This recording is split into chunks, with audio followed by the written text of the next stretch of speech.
Hindi pa ako doon? naniniwala na walang kaalaman ang speaker tungkol sa... Ayan ang pinakamahalagang batas na ipinapasa ng Kongreso taon-taon. Eh kung isang ordinaryong congressman may pakialam, hindi lalo na yung speaker. Ano to parang yung mga tao, yung mamamayang Pilipino, talaga naghahanap ng katarungan dito sa nangyaring pinakamalaking nakawan na ito na talaga naman nagpahirap sa bayan, nagpabagsak ng ating ekonomiya. So hanggat hindi nakakakita ng malaking isda ang mga mamayan ay hindi aangat ang tiwala ng mamamayan sa ating Pangulo. Kaya mahalaga para sa Pangulo na may makita ang mga mamamayan na malaking isda. Meron po kayong meron po kang oral argument ngayon. Yung Kahapon, petition kahapon ninyo, yan. kahapon, yung Last- petition nyo ni Congressman Leila de Lima Yeah. patungkol sa unprogrammed Unprogrammed appropriations. appropriations. O, pakipaliwanag Kasi nga po. itong 19th Congress, yung unprogrammed appropriations, matagal na yan. Pero nung nakaraan, insignificant, walang kumo-question. Bakit? Maliit lang. Pangalawa, karaniwan yan ginagamit lang para dun sa foreign assisted projects. Dahil kalimbawa, may na-expect tayo na may mapipirmahan na tulong o utang para sa isang proyekto, pero hindi pa tapos, hindi pa pwedeng ilagay sa program appropriations. Inilalagay yan sa unprogram. Para naman, pag na-aprobahan na, merong appropriations cover. Kasi hindi ka pwedeng gumasta ng anumang salapi ng bayan kung walang appropriations cover na inaprobahan ng Kongreso. So okay lang yan, walang mapapansin. Kahit na sa under the 1987 Constitution, there is no such thing as unprogrammed appropriations. Ayun. Wala yan. Kaya lang, hindi pinapansin. Pero nung 19th Congress, nagamit sa korupsyon. Anong ginawa? Pinalaki. First time in the history of Philippine budget na yung unprogrammed appropriations nung 2023 ay umabot ng 700 billion. 2024, 800 billion. At nitong huli, 2025, mga 300 plus billion. Paano ginamit ito? May sinubmit na budget ang Pangulo. Pagkatapos, ginawa ng Kongreso, lalo na sa Bicameral Conference Committee, yung mga program, mga pinag-aralang proyekto, inalis. Inilagay sa unprogram. Ibig sabihin na unprogram, wala pang tiyak na pagkukunan ng pondo. Pinalitan ng mga flood control, mga cat's eye, mga highway rail, yung mga proyekto na malaki ang tongpats, yung mga proyekto na pwedeng ghost projects. So yan, dun inilagay yan. Kaya ano nangyari? Dahil inalisan ng 2024, inalisan ng 250 billion para sa mga foreign assisted projects at 150 billion noong 2025, yung halimbawa yung Metro Subway, dapat yan matatapos 2028. Tinanggalan nila ng pondo sa program, nilagay nila sa unprogram. Pinalitan na naman nila ng mga flood control. Ano nangyari? So hindi na pondohan, hindi ma-release yung foreign loan. Kaya nangyari, madidelay yung Metro Subway na dapat matatapos ng 2028, ngayon 2032 na. So opportunity lost para sa mga Pilipino. Pero ang pinakamalaking dagok niyan, may penalty, may commitment fee, at dahil tatagal, may escalation cost. Tinanong ko mismo sa Department of Transportation, tinanong ko magkano ang itataas? 20%. 400 plus billion yung Metro Subway, so madadagdagan yan ng almost 90 billion additional cost. Dahil lang dun sa mga Yung Clark to Calamba, elevated railway ng PNR, 800 plus billion yan. Madidelay ng 3 years. So anong ibig sabihin yan? 20% ang i-increase. So 800 billion, so 170 billion yung masasayang. 170 plus 90. Tapos na sana lahat ng backlog sa classroom. Mas penalty pa. So kung yun, katutuwa, kasama yun. So yan yung fine ito, nagamit. fine. Kaya sabi ko, panahon na para ito ay questionin sa Supreme Court. At natutuwa naman ako, I'm very confident, sinabi naman na kahapon sa oral argument, sinabi ng isang maestrado na I hate unprogrammed appropriations. Bakit? Kasi kung ito for emergency, meron namang kung halimbawa may additional na income, pwede naman gumawa ng special appropriations, ipapasa uli ng Kongreso. It will just take 2 months para maipasa yan. Pangalawa, meron namang contingency fund ang gobyerno, at least mga 13 billion a year yan kung may mga emergencies. Kung masasabi ba natin itong unprogrammed bills, ito yung bagong pork barrel? Well, pwedeng gawing pork barrel. At maraming kalokohan na nangyari noong 19th Congress. Noong nakaraan, aaminin ko, nung mga nakaraang hindi naman, walang pumapansin dahil hindi naman, Yan. saka hindi kalakihan, walang gumagawa ng kalokohan. Hindi nagagamit sa mali. Ngayon lang, 19th Congress, 2023, 2024, 2025. Pero, so kung sinasabi ninyo, umakyat ito during the BICAM. Tama po? Merong small committee sa Congress. Oo. Tapos meron pang BICAM. 2 beses. So doon umakyat yung unprogrammed. Tulad nga ng sinasabi ngayon ni former speaker na wala naman daw siyang kinalaman doon sa small committee at sa BICAM dahil ang nandun ay si Senate President Chis Escudero at si Zaldico. Naniniwala po ba kayo na walang kinalaman yung si dating speaker? Hindi pa ako doon? naniniwala na walang kaalaman ang speaker tungkol sa... Ayan ang pinakamahalagang batas na ipinapasa ng Kongreso taon-taon. Kung isang ordinaryong congressman may pakialam, hindi lalo na yung speaker. So ibig sabihin yung kanyang Saka siya speech pumili kahapon. kay Congressman Zaldico. Although binoto, pero siya mismo ang pumili. Alam na alam yan ng buong Kongreso. Talagang may say ang speaker sa pagpili ng mga major committees sa Kongreso. Kung dahil naman may nangyayaring korupsyon dyan sa sinasabing yung na yan, ano naman po pinakamalaking ambag dyan ni Marcos? Ni President Bongbong Marcos? Hindi, ang tinatanong ko kasi, alam mo, marami namang naging pangulo sa ating bansa. Ngayon lang na nangyari yan. Bakit? Kasi, for example, si GMA, nung tinataas ng Kongreso, yung pondo, umalag siya. Kaya nga, nagkaroon tayo ng re-enacted budget. Kasi may veto power ang ang presidente. Pagka yung ganyan ang gusto nyong budget, kasi ang tawag sa budget, isang tawag sa national budget is President's budget. Bakit?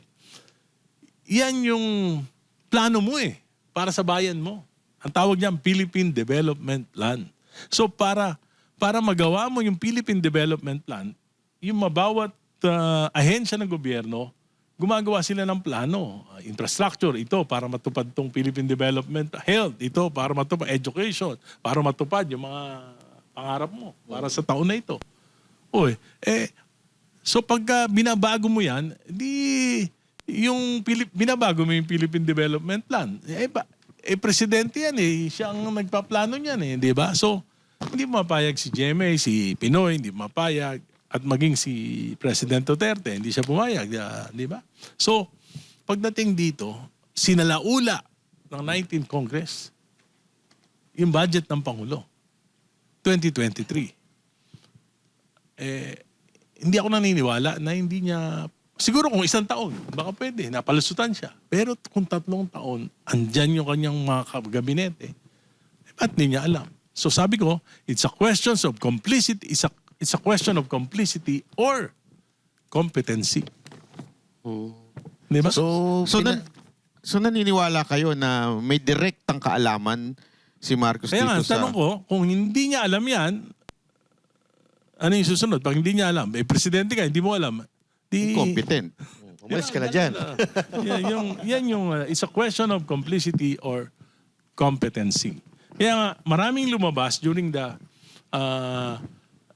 oral arguments yesterday sa Supreme Court. May For example, ang pumipirma lang sa unprogram sa release ng SARO sa mga unprogrammed funds yung sinabi ng Solicitor General na ano lang daw yung Secretary of DBM. Kaya doon lahat nakapirma may kopya ako lahat nakapirma yung secretary.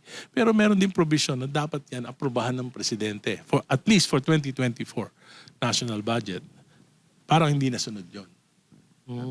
So, marami talaga. Medyo nagulo itong pagbabudget ng 3 taon because of this unprogrammed Pero appropriations. Kung di ba meron tayong EU dyan na dapat yung presidente ang pipirma pag-release ng Pero unprogrammed? tinanggal yun noong 2025. Bakit kaya? Anong Hindi ko palagay alam, nyo? Ba't hindi ko alam. tinanggal? Hindi ko alam. Siguro para mawala ng responsibilidad yung presidente, legal responsibility. Pero sabi ko nga, hindi naman pwedeng the secretary of the alter ego lang siya eh. So hindi dapat lahat ng pondo na i-release ng DBM, lalo na sa program appropriations, dapat may pagpayag ang Pangulo. Sino po ang nagtanggal nun, Kong? May tinanggal yun sa special provision ng GAA 2025. So naalala ko kung ito nakakalimutan lang kasi ng tao yung sa Maharlika Fund tsaka itong sa PhilHealth. Parang nabalitaan natin ito yung ginamit Hindi nilagay sa Maharlika Fund. Yung PDIC, 107 billion, saka yung 60 billion ng PhilHealth. Yun ay, dahil wala namang pagkunan ng pondo, ginawa nila na revenue yon, source of revenue. At ginamit nila para sa mga proyekto.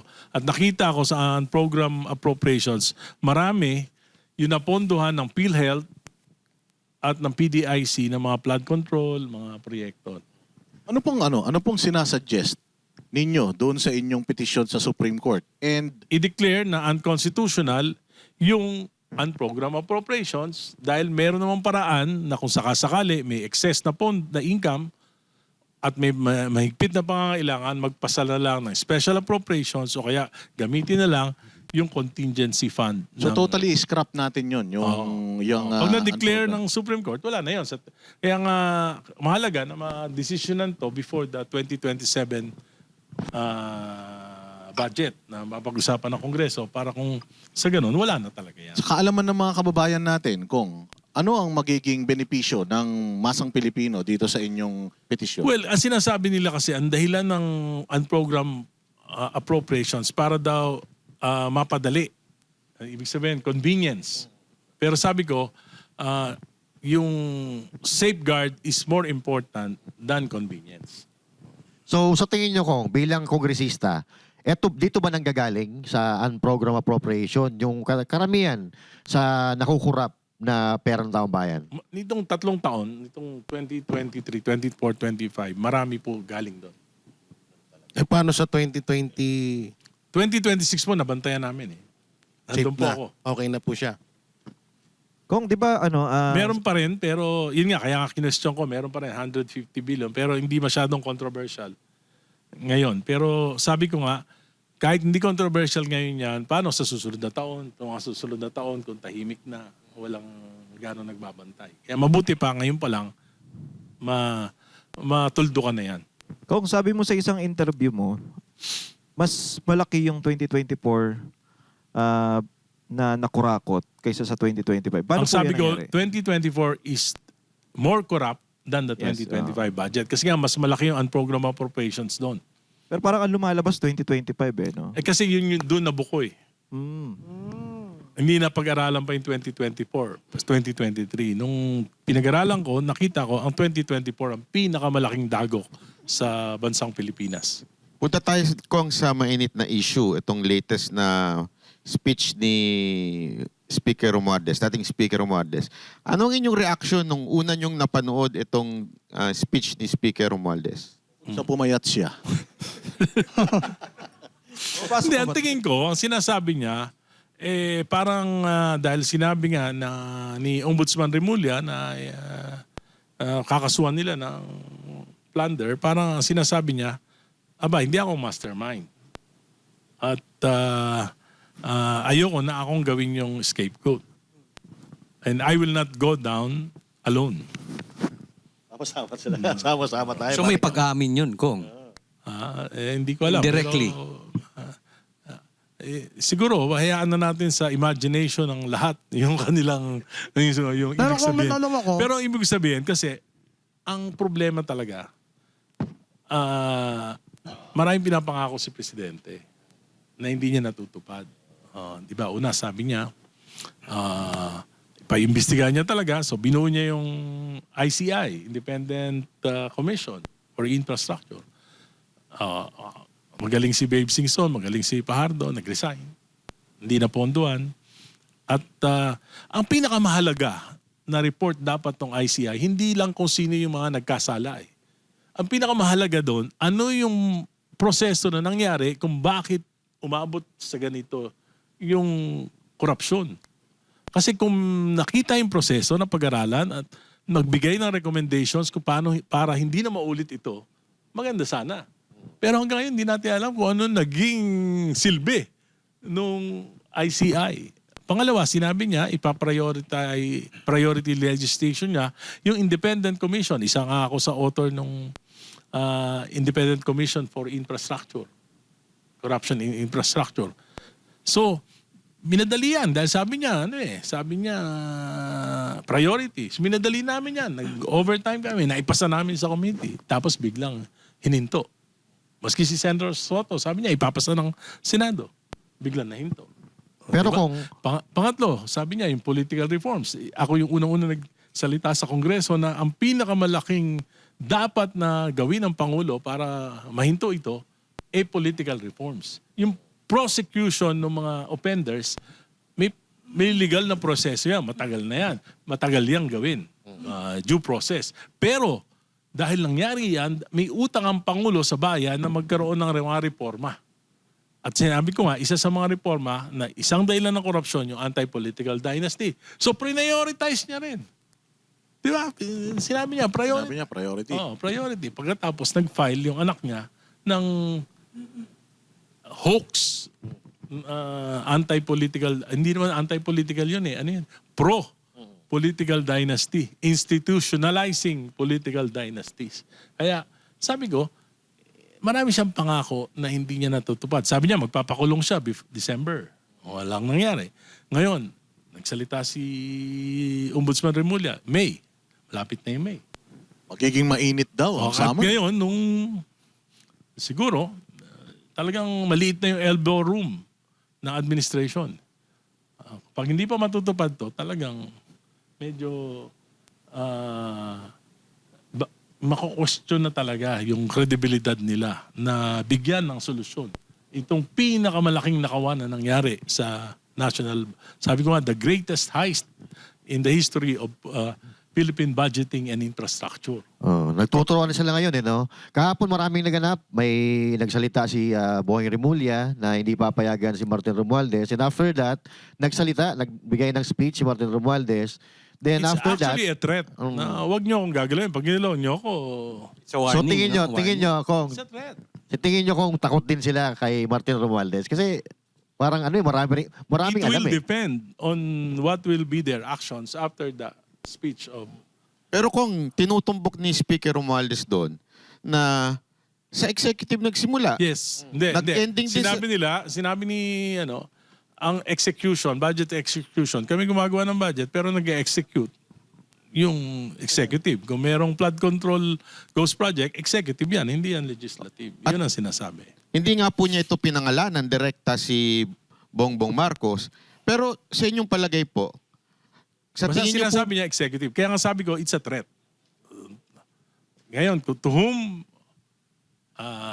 sila na nagkakaintindihan. No? pero kayo po, naniniwala po ba kayo Kong na si President Marcos ang mastermind ng lahat ng korupsyon na nangyayari ngayon dito?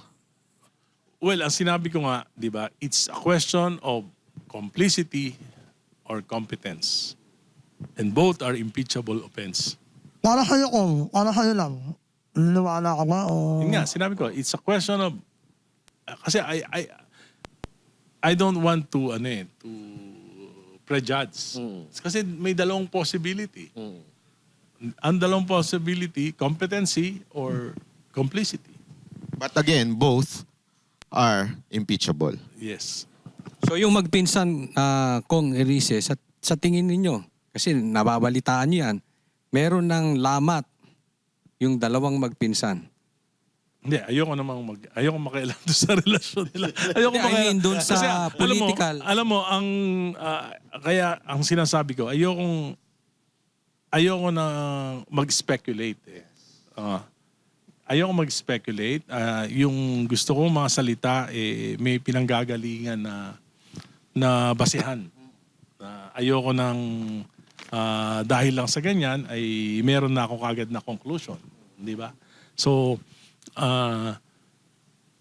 mas maganda na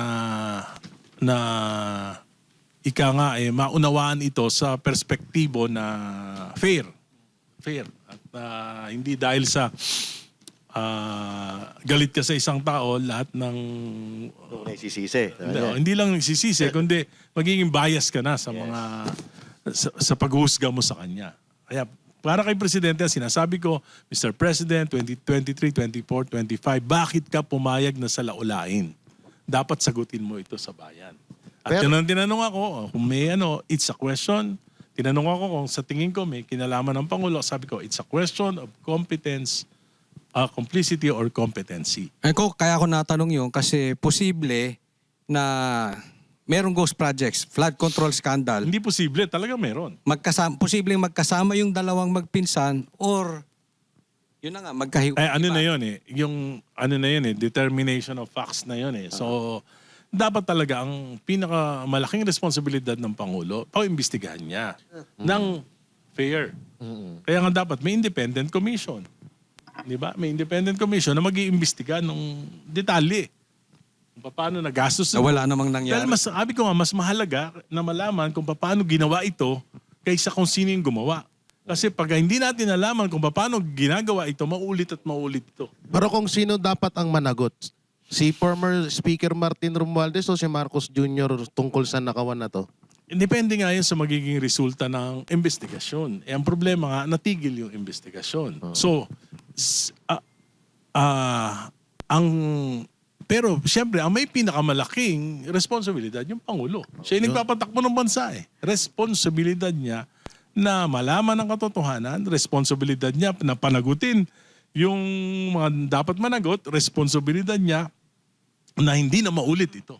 At mangyayari lang yan kung mauunawaan natin yung katotohanan sa nangyari dito sa pinakamalaking nakawan na ito na hanggang ngayon na sa halip na malaman ang katotohanan ay nililito ang sambayanan. So Kung dapat Kung yung timing nung pagsasalita ni former speaker, una dahil doon sa napapabalitang ibabalik na si Zaldico dito. Pangalawa ay dahil doon sa demanda sa kanya. Hindi ako naniniwala na dahil doon sa pagbabalik ni Zaldico. Naniniwala ako dahil doon sa pronouncement ni Ombudsman Remulla na sasampahan sila ng kaso na plunder. Anong ibig sabihin? Pag plunder ang conspiracy to commit plunder it's a non-bailable offense. So kung mari yun ang timing, sa tingin niyo po ba ito'y isang paglaglag ng administrasyon kay Romualdez at yung pagsalita ni Romualdez ay isa naman ding paglaglag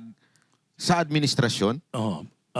Alam mo, ano to parang yung mga tao, yung mamamayang Pilipino, talaga naghahanap ng katarungan dito sa nangyaring pinakamalaking nakawan na ito na talaga naman nagpahirap sa bayan, nagpabagsak ng ating ekonomiya. So hanggat hindi nakakakita ng malaking isda ang mga mamayan ay hindi aangat ang tiwala ng mamamayan sa ating Pangulo. Kaya mahalaga para sa Pangulo na may makita ang mga mamamayan na malaking isda. Pero sa tingin ko, yan yung direksyon ni Ombudsman Remulla, yung malaking isda. Pero ang reaksyon ni Speaker Romualdez, hindi ako ang mastermind. Pero kung parang nawawala yung accountability Sinasabi ni Congressman Martin Romualdez na meron siyang alam, bakit hindi niya sabihin? Parang nagba-blackmailan sila Ganun nga, siguro ganun.